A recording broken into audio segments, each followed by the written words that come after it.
A 16-year-old kid stood in front of me, dripping wet, blocking my path and pointing toward the exit gate. His friends were laughing behind him. A few adults nearby had gone completely silent. Then he said, loud enough for everyone to hear, "You don't belong.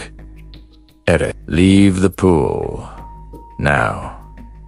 He said it with absolute confidence, like he owned the place. What none of them knew was this.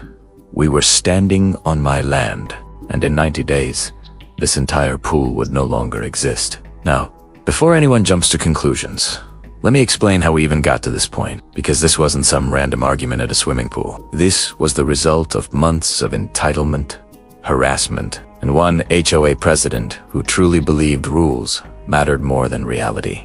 And that kid, he learned that attitude from somewhere. I inherited this land from my grandfather years ago. He wasn't a rich man, but he was smart. Decades ago, when land in our province was cheap, he bought as much of it as he could. Rice fields, coconut farms, and a few residential plots that nobody wanted at the time. One of those plots eventually became inconvenient.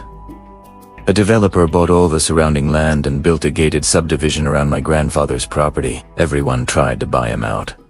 He refused every offer. He used to say, "They aren't making more land, never sell it." So when he passed away, that oddly placed lot, a perfect rectangle of open land, became mine, right in the middle of a fully developed subdivision. For years, it just sat there. Then, the HOA came knocking. They wanted to build a community pool, a clubhouse, a small playground. The problem was simple. There was nowhere else to build it. Every other lot was already taken. Mine was the only space large enough. They offered to buy it. I said no, but I did offer something else. I agreed to lease them the land for 10 years at a price so low it was honestly embarrassing. Barely above nothing. In exchange, they would build and maintain the facilities, pay the taxes, and allow me reasonable personal use of whatever they built. It was written clearly in the lease. Reviewed by lawyers. Signed by everyone. For years, it worked perfectly. I'd swim occasionally on quiet mornings. The guards knew me. The residents were friendly. Everyone benefited.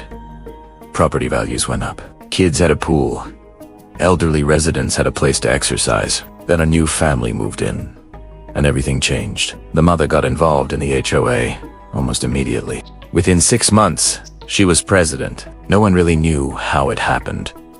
Just that, suddenly, she was in charge. Let's call her Karen. Karen loved rules, loved procedures, loved reminding people she was in charge. New policies started appearing. A whole? Let me know what you think.